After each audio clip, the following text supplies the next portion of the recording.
Welcome to the next video in the series. This is independent measures ANOVA, sometimes known as between groups ANOVA, sometimes known as fully between ANOVA, and sometimes some people just simply refer to it as one-way ANOVA. The issue that we're dealing with here is up to this point we've either had one group or two groups, be it one group with two measures or two independent groups that is, for example, a control group and an experimental group. The question becomes, what happens if you have multiple groups, more than that? So in this case, we're going to be dealing with four. Is it possible that you could do just multiple t-tests? It's possible, but remember, with every t-test, you're taking a 5% chance, theoretically, of a type 1 error. So the more t-tests I do, let's imagine if I have four groups, then I will be doing 3 plus 2 plus 1 t-tests. Then what that means is I would end up doing 6 t-tests, or if I add a fifth group, it would be 4 plus 3 plus 2 plus 1, so I would have 10 t-tests. I'm already on the way of, if you think about it probability-wise, if I was to do 20 t-tests, again, theoretically, one of those should be significant just purely by chance. So the more that we keep adding multiple different t-tests together, the more that we take a chance of getting a significant result that's just by pure chance and not actually because of a treatment effect. So what ANOVA does, analysis of variance, is it basically does all of those tests together at once. So the story problem that we're dealing with in this case is we are examining basically the judicial system. And so we want to know whether or not potential jurists can be influenced by information they get about the defendants and their previous criminal records. So essentially, all of the participants in the experiment, there's 4 different groups in this case, are brought in, they're exposed to exactly the same information across the board, except for in their packets, this is what distinguishes them between the groups. So the control group, they're given the packet of information, and in the packet, we don't give them any additional history about the defendant. It's just basically the facts of the case, if you will. However, treatment A, in this case, has 11 participants. In their packet, there's a little bit of information that indicates that the defendant, for the same, again, it's exactly the same case, exactly the same situation as the control group, they also get a little bit of information that indicates that this defendant had a clean criminal history. In the next group of individuals, again, the case information is exactly the same, but their packet indicates information that the defendant has had a bit of a murky history, a little bit of information that suggests that maybe they were up to some no good, but hadn't necessarily been convicted of it or anything along those lines. Whereas the final group, which we are calling treatment C, this had 9 participants, again, the normal case information in and of itself, but in their packet it indicated that the defendant actually had a previous criminal history. So, can this knowledge about the history of the defendant end up swaying their decision on exactly the same facts? Because remember, the idea is that guilt or innocent should be decided based upon the facts of the case at hand and not necessarily anything about the individual itself. So that is the ultimate question, is can this small bit of provided history end up influencing whether or not they vote, whether the individual, the defendant, the theoretical defendant, is completely innocent or completely guilty or somewhere in between. So here is how you compute the statistic. This looks like it's a bit more complicated because we have to basically fill in all of these boxes in order to get our final statistic. So remember, to this point, if you've watched the previous videos, we did z-test and we had 2 flavors of z-test. We had z-test for an individual and z-test for a group. We then had t-test. We had 3 flavors of t-test. We had t-test for one group, we had repeated measures t-test, and then we had independent measures t-test, which was 2 groups of individuals. Now we're dealing with more than 2 groups or more than 2 means. And so instead of a z-test, instead of a t-test, we are now going to be doing what's known as an F statistic. So we will be looking to calculate all the way down here. I know that this may look big and bad and ugly. I actually call it the easy ANOVA table, but we're going to break it down bit by bit because everything that you see here is exactly what you have done before. There's really nothing more complicated here as long as you stay focused and isolated on what you're doing.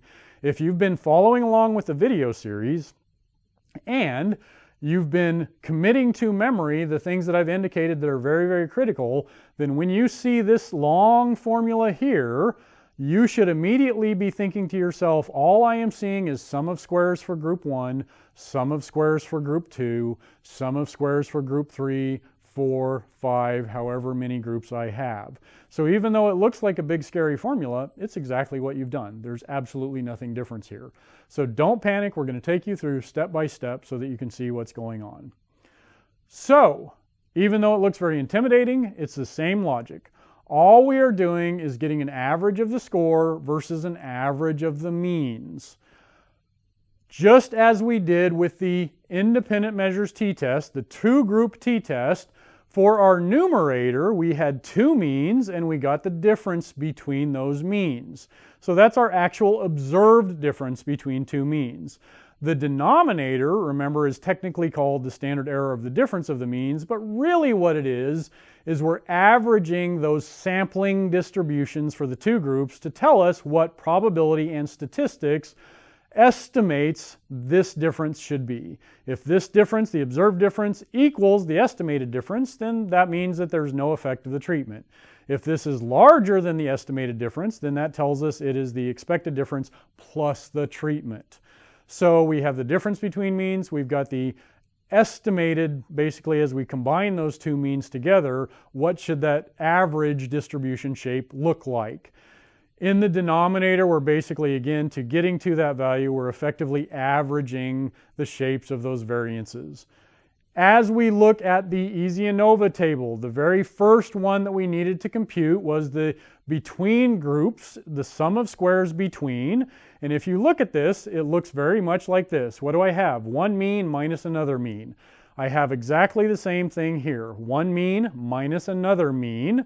In this case, what we're going to do then is square it. We've done that before. When we do sum of squares, we take an observation subtracted from a mean and square it. We're doing the same thing here, but we're taking a mean from another mean and we're squaring it.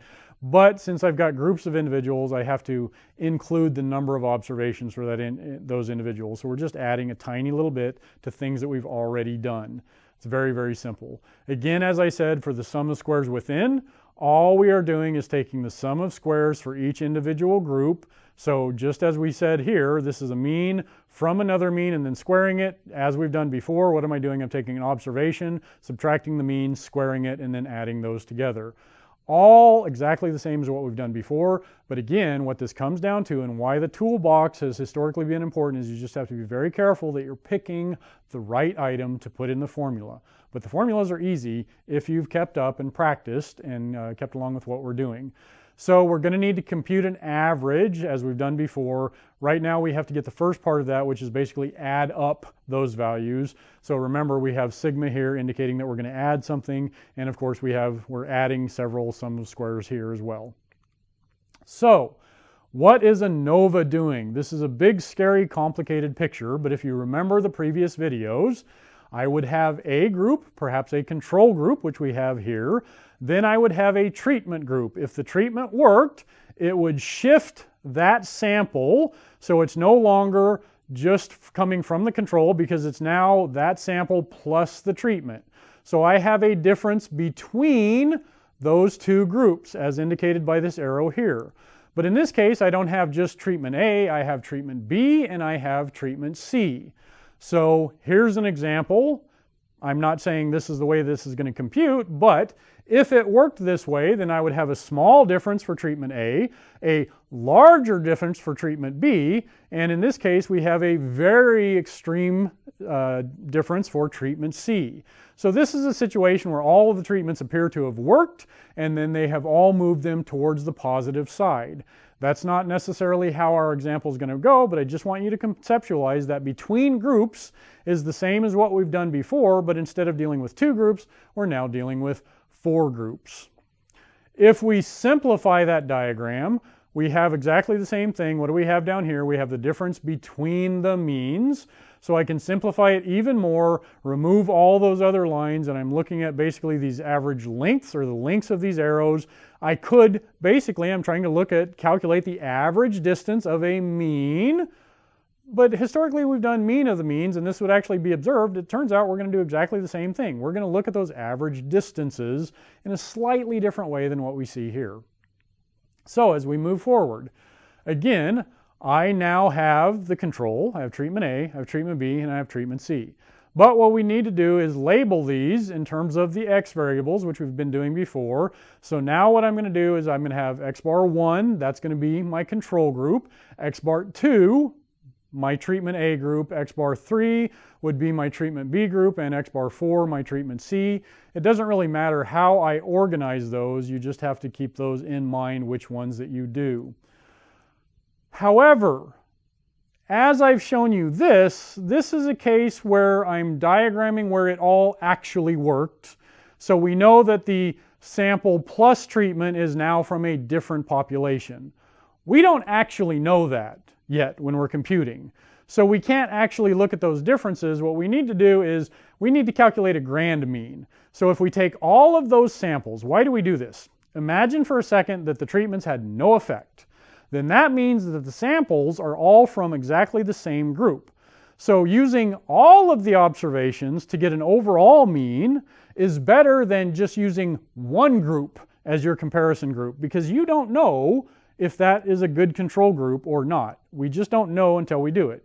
So what we actually have to do is basically treat them all in one big pool and say, okay, this is our overall average. And so when we do that, what we're actually doing is calculating what we call G-bar, or the grand mean, the grand overall mean. Instead of looking again at the differences between x bar 1 and x bar 2, we will be doing that, but we're going to be looking at the differences between all those individual means and the grand mean. So you can see in this case, I've diagrammed perhaps x bar 3 fell here. It was that distance from the grand mean, so we'll have that actual little distance, and then here we have x bar 2 and that distance. So when you read this formula, what it is saying is take the mean for group 1, subtract that from the grand mean, square it, and then multiply that by the number of observations for group 1, because that's what we're dealing with. Then we're going to do the same thing for group 2, square it, multiply by the number of observations for group 2, group 3, group 4. Once you have them, then we're finally going to sum them and add them all together. So this is very similar to what we've done before. Subtract, square it. All we're doing now is adding that multiplication of the number of observations for the group that we are dealing with at this moment. Very, very similar to the sum of squares formula that we've looked at before, and so if you've practiced that, you should be good. So how does this work? Again, remember, to calculate an average, we're going to need to sum things up and then divide by a total number of observations. In this case, we are going to be doing that for each individual group. So here, I need to calculate the average for the first group. So remember, my control group was the no history group. Again, P1, P2, P3 is just participant 1, participant 2, participant 3. So to calculate the average for that group, the first thing I need to do is sum those together, get sigma x, divide by the number of observations for that group. If I actually add these values, sigma x is 36. I have 8 observations. When I divide 36 by 8, I get an average for group 1, x bar 1 equals 4.5. We now have to do the same thing for the remaining 3 groups, but we also need to do it for the overall grand mean. So what does this mean? I have now, instead of just sigma x1, I have sigma ij. So what does this mean? Add the values for group 1, all of the values for group 1, all of the values for group 2, all of the values for group 3. So one of the subscripts is indicating all of the values in a group. The other subscript is indicating group 1, group 2, group 3, group 4, however many groups that you have is kind of what it comes down to. So sigma ij means add up all the values to get the grand total, is effectively what that is, and divide by capital N. In this case, capital N is not the population number, but the total number of observations that we have in this instance. So I have to add up all the values, divide by the total number of observations. That will give me G bar. So I've shown you the formula. I've left you blanks for that. I've also done the same thing on the second group, third group, and fourth group. So what I encourage you to do now is go ahead and pause the video, work these through, and see if you can get the correct values. Okay, if you have paused the video and worked this through, then your outcomes should look like this. On the second group, 37 divided by 11, 3.4. On the other group, it's going to be 7.8. On the final group, that will give a mean of 8. And then finally, the grand mean will be 5.87. So now we come back and look at actually doing that formula for sum of squares between. So remember, my grand mean all the way over on that side of the screen was 5.87. So where I have G bar, I'm going to plug in 5.87. For the mean for group 1, we had calculated as 4.5. 4.5 minus 5.87, square that value, remember order of operations, then multiply by little n. In this case, little n for group 1 was 8. When I compute that through, I get 15.02. I've then provided you the blanks for the other computations for the remaining 3 groups. Again, I encourage you to pause the video, see if you can work these through correctly. If you've come on your own and worked those out and come back to the video, these are the values that you should have computed. So we should have, after it's all said and done, 15.02, 67.11, 37.25, 40.83. If you remember that original formula for each of these, all that we have done so far is the subtraction, the squaring, and the multiplying by n. Now we finally have to do the summation notation. So we now have to add those 4 together. When we do that, we get this value here of 160.21. So what do we do with that value now? That is now that value for sum of squares between. So what I encourage you to do is you've got your easy ANOVA table as I've shown you. Basically, anytime you're computing this statistic, off to the side, basically recreate this table with just the empty boxes and not the formulas. So once you've finished this formula, you take that value and you plug it into that empty box so you know that you have that value. What's next? Well, I need the denominator. So to get the F statistic over here, we are eventually going to divide between by within. What we have computed so far is between groups variance. We've literally looked at the difference between x bar 1 and the grand mean, between x bar 2 and the grand mean. So I have observed those differences because I've actually calculated that x bar. What's that actual mean for that sample? Now we have to get the within groups variance. What does statistics tell us that the average should look like over a large number of individuals? Remember, with independent measures t-test, it was better if we actually took all of our observations and estimated what that sampling distribution would look like using both groups instead of just one. We're going to do exactly the same thing here. But instead of just 2 groups, we have 4 groups. Because we have 4 groups, those distributions are going to look slightly different from each other. Conceptually, all we are doing is the same thing that we did was standard error of the difference for the independent measures t-test. We're basically creating an average of those 2 shapes for that t-test, but with 4 shapes of those distributions, we can do the same thing. We're just calculating an average for those 4 shapes. So if I took the shapes of those distributions conceptually, morphed them all together, what would it look like? What would that sampling distribution look like? How much variance would there be? How much distance would I expect by random chance? That's all we're doing with that within groups sum of squares.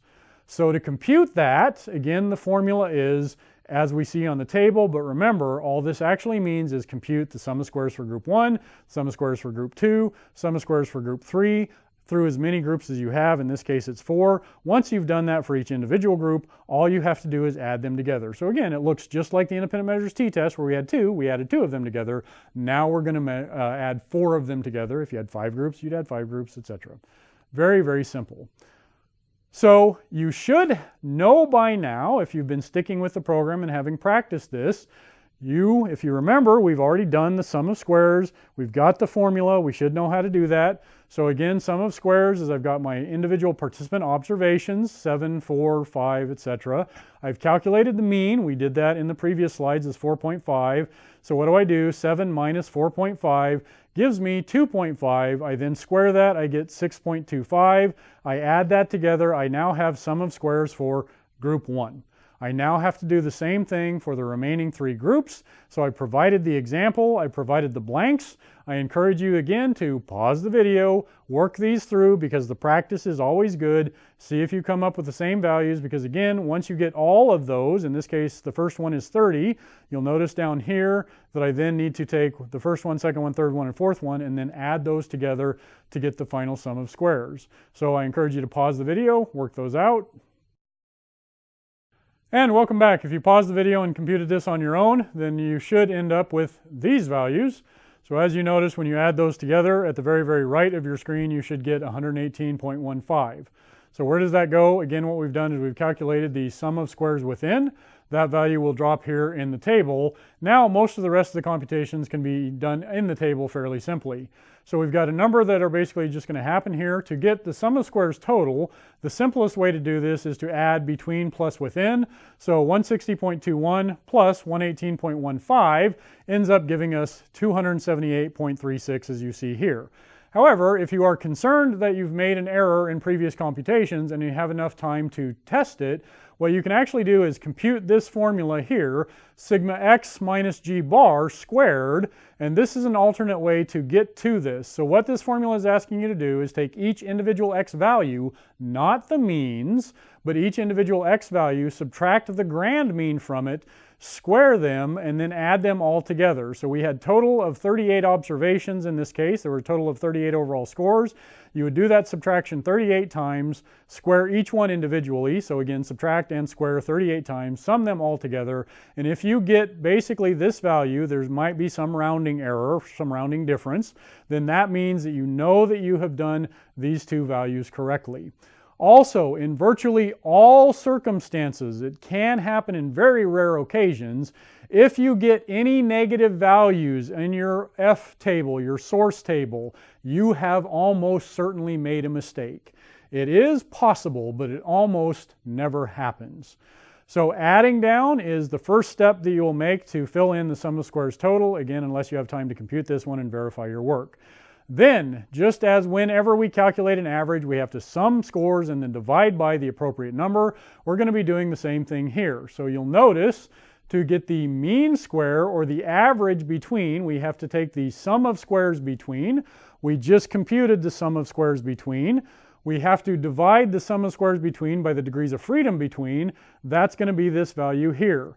Similarly, to get the mean square within, the MS within, we need the sum of squares within, that's over here, divided by the degrees of freedom within, that's here, n minus k. So basically all we are doing is dividing across to get the mean square between. So our degrees of freedom between is k minus 1. What is k? In this case, little k is right here, written here. It's the number of groups or the number of means that we have. So we had 4 groups, 4 means. That's going to be k equals 4. So it's going to be k minus 1 or 4 minus 1 equals 3.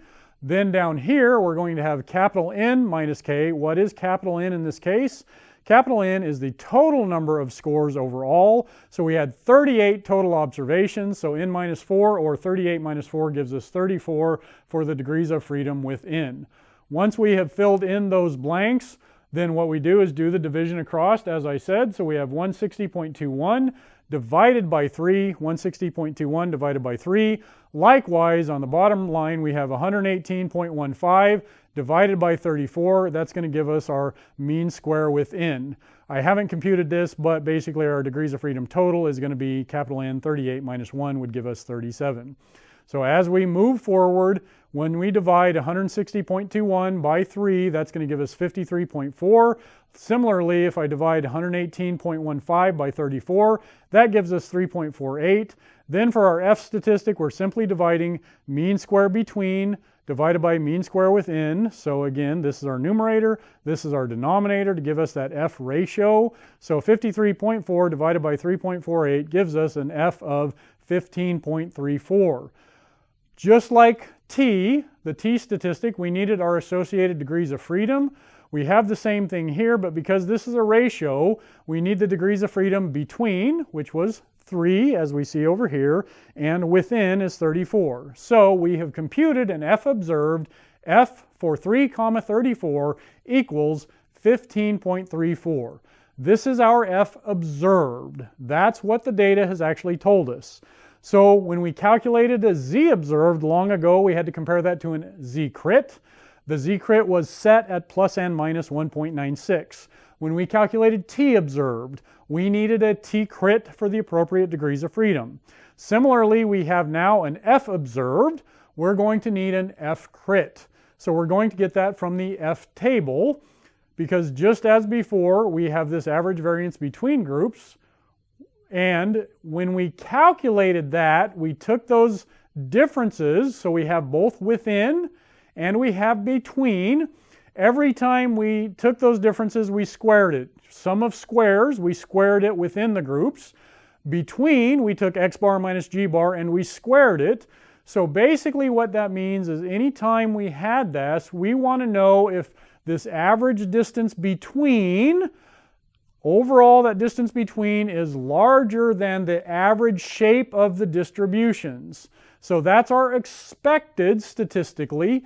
This is our observed. We're going to need that crit value, but because everything was squared, that means that our critical table is also going to be squared. So it's going to be basically a different distribution. It's not going to look like this as we did before where we had the two-tailed. With an F test, because we've squared it, it's always going to be a one-directional distribution, and so we will only have one reject region in the tail, and then we will only have one fail to reject or accept the null hypothesis region, which is going to be in the main portion of the statistic.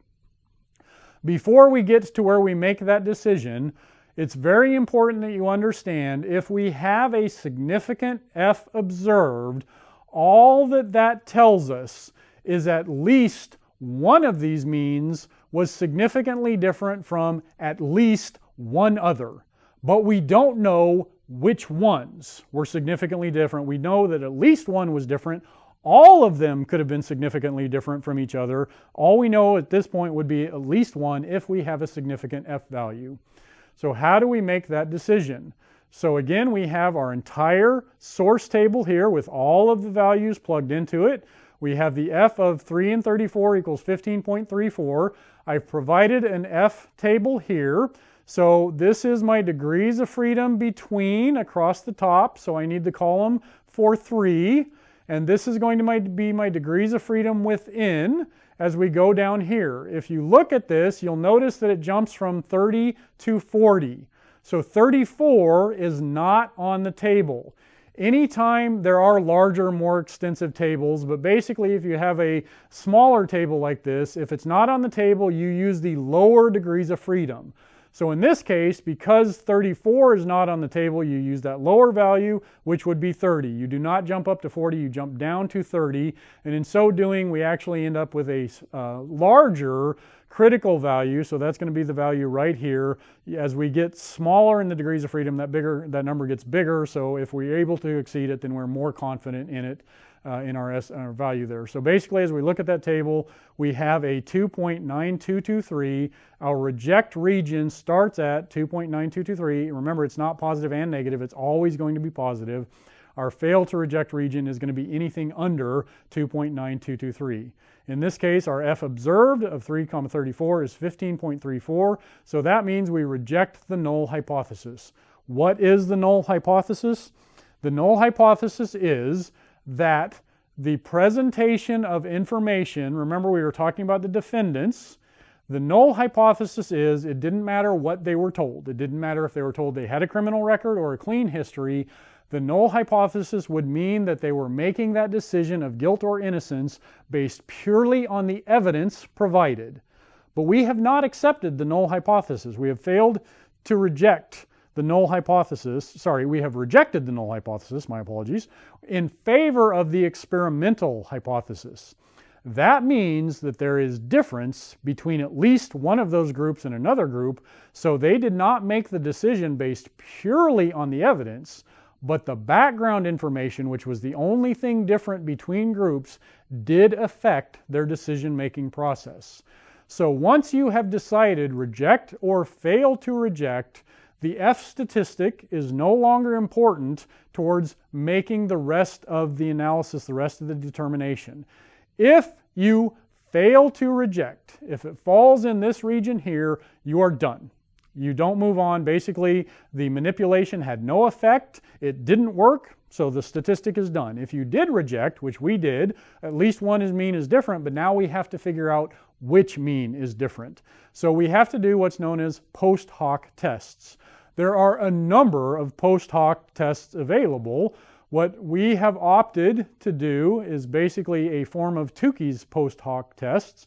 And so we now have to look at the differences between the no history group, the clean history group, all the possible pairwise comparisons that exist.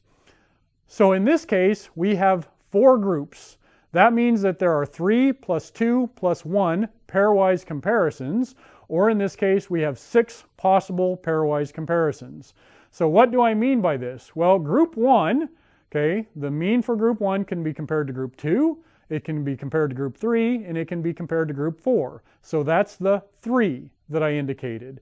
Next, I can compare group 2 to the remaining groups, but I've already compared group 2 to group 1, so what's left for group 2? I still need to compare it to group 3 and group 4, so that's the 2. Then, I still have group 3 that has not yet been compared to group 4. It was already compared to group 2 here, it was compared to group 1 here, so the only comparison left is group 3 and 4, so that's the 1. So anytime you want to make sure you're doing the proper number of pairwise comparisons, just take the number that you have and then add the rest of them. So we've got 4 groups, so it'll be 3 plus 2 plus 1. We have 6 possible pairwise comparisons. If I had 5 groups, it would be 4 plus 3 plus 2 plus 1, so that would be 10 possible pairwise comparisons.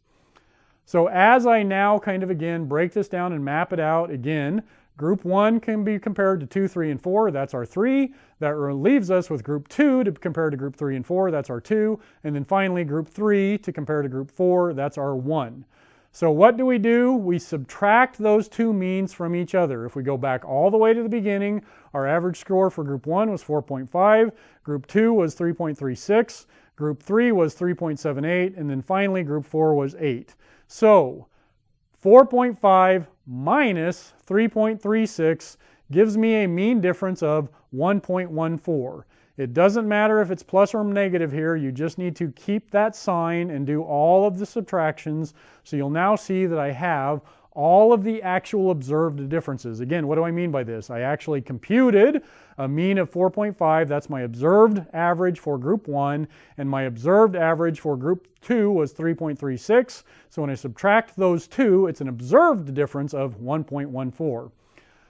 Let's take a moment to help you think about this. Statistics books don't talk about it this way, and quite frankly nobody does, but this helps you think about it. Remember, anytime you have an observed, you have to compare it to a crit. We had Z observed, so we compared it to the Z crit of plus and minus 1.96. If we had a T observed, we needed to compare it to a T crit, whatever that value would be. We just calculated an F observed. We needed to compare that to an F crit. These are basically Tukey's post hoc observed differences. So if I have Tukey's observed values, then I'm going to need a Tukey's critical value. So I've got my observed. How do we compute the critical values? In this case, unfortunately, we can't go to a table. We're going to be using a table, but these would be the Tukey's HSD observed. We need that Tukey's HSD crit. So we have to go to the Tukey's HSD formula to get that. That formula is Q times the square root of the mean square within divided by little n. Unfortunately, in this case, little n is going to get a little complicated. Q, we're going to get to in a minute. That's going to come from the Tukey's HSD table. It comes from the studentized range table, and it fills in the Tukey's HSD equation. Mean square within comes from the source table that we just computed, but what about little n? Remember, little n is the number of observations in a group. The problem is we had 3 different groups with different numbers of observations. So we're going to have to compute what's known as the harmonic n. So the harmonic n is going to be k, the number of groups that you have, divided by 1 over n1, 1 over n2, 1 over nk. All that means is do this as many times as you have groups. So I have 4 groups, so k is going to be 4. I'm going to have 1 divided by 8, because that's the number of observations in group 1. 1 divided by 11, that's the number of observations in group 2. 1 divided by 10, that's the number of observations in group 3. 1 divided by 9, that's the number of observations in group 4. So I divide each of those first. Remember your order of operations. You have to do each division individually, then finally add those together. When I do that, I get 0.4269.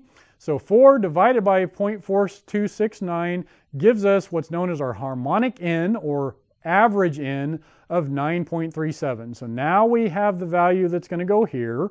We can get ms within from our source table, our F table that we just calculated. We need to get Q from what's known as the studentized range table. So right now, again, as I just told you, ms within, we have the within line. Then we go to the ms column. So that gives me an ms within of 3.48, which is going to go in that top value. This is the studentized range table. So be very careful, because before on the F table we did degrees of freedom up here. We're not doing degrees of freedom, but notice that it calls for K. K is the number of groups. We had 4 groups. We now need our degrees of freedom within, as we did before, but as happened before, the value that we need is not on the table, so we're going to go with 30 in this case. So as we pull that value from here, that Q value, as you note, is going to drop where it should fall in the Q, so it's going to be 3.845. So once I plug all those values in, I've got 3.845 times the square root of the fraction 3.48 divided by 9.37. So I'll do my division, I'll do my square root, then I'll do my multiplication. That's going to give me a value of 2.34. Remember, this is basically my Tukey's critical value. Nobody talks about it that way, but it just makes sense for me. If we did the observed differences, anytime I have observed, I need a crit value, so this is Tukey's crit in my book.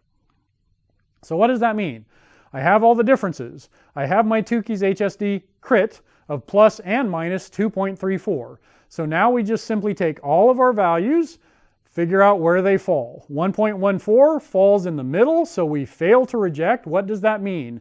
There is not a significant difference between group 1 and group 2.